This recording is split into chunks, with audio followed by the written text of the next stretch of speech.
New testimony this week in the House Oversight Committee's Epstein investigation. On Monday, lawmakers will hear from one of the prison guards on duty the night Epstein died in his Manhattan jail cell. Then on Thursday, the committee will interview a former Epstein assistant who was listed as one of the 4 potential co-conspirators. She claims she is a victim of Epstein's abuse. This after Democrats heard dramatic testimony from survivors at a hearing this week in Palm Beach County, where many of Epstein's crimes took place. Here's what one of those survivors told me yesterday.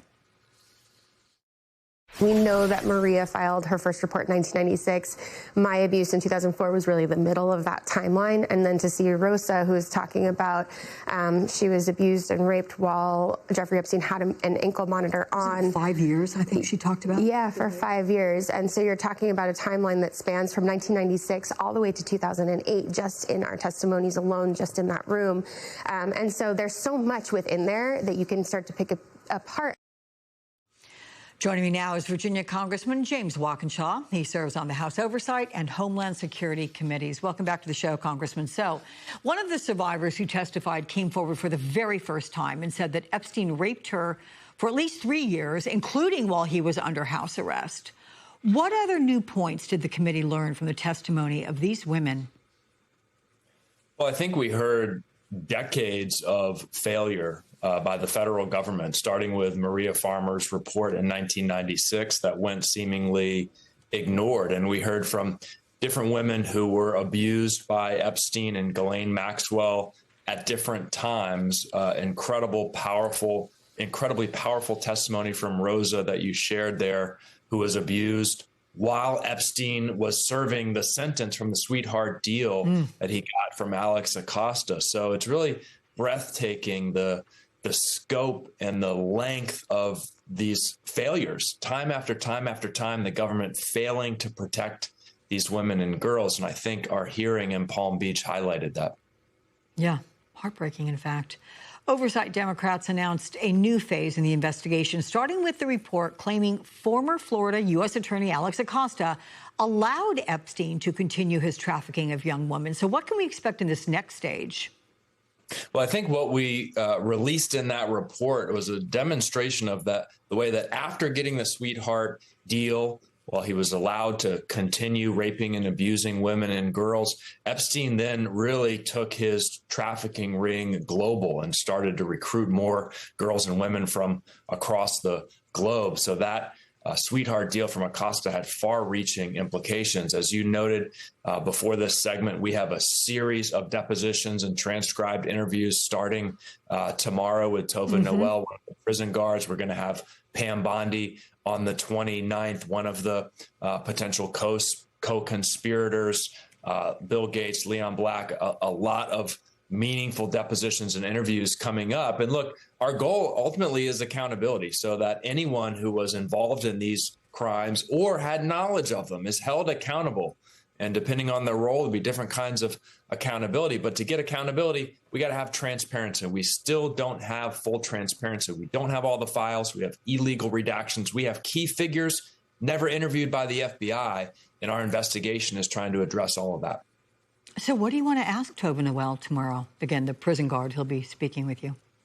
Tova Noel is purportedly the last person to see Jeffrey Epstein alive, failed to make her rounds to check on him over the course of the night that he was later found dead. We know that she made a $5,000 bank deposit that was flagged by the bank as suspicious. There's reporting from the Miami Herald that Epstein was paying protection payments to employees at the prison. I have a lot of questions about that. What was the source of that $5,000 that she deposited based on the salary she was earning? That's a very large amount of money to make in a single deposit. Was there any connection to Epstein there?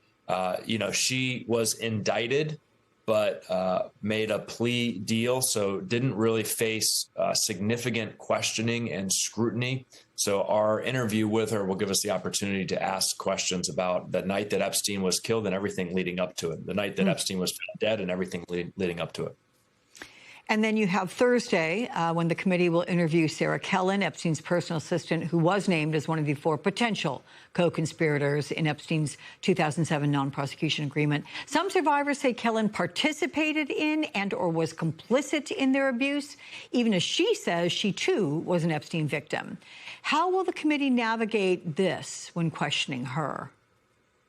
Well, I think we have to be cognizant of the fact that one of Epstein and Maxwell's tools was to turn victims into accomplices. And, there's a question of where is that line and who should be questioned. I think we should ask the questions that need to be asked. I hope we'll get honest answers from her. But I start in that conversation in a different place than those who are clearly accomplices of Epstein helping to make these crimes happen. I'm going to treat someone who was also a victim a little bit differently than someone who was not victimized and was just participating or had knowledge in the crime. So we have to be careful, I think.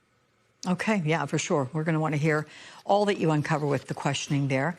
Congressman, thank you so much for your time with us. Appreciate that. Thank you. Thanks for having me. The president pushing the DOJ to make a deal that could create a potential slush fund, and you'd be stuck paying for it. Yeah. One sheet of Bounty versus one sheet of the competitive brand. One sheet of Bounty is 2 times more absorbent, so you can use less. Get more done with one. Bounty, the quicker picker-upper.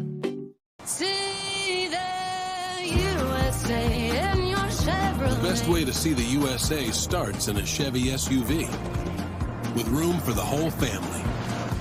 Added peace of mind for every mile. And range to take you farther.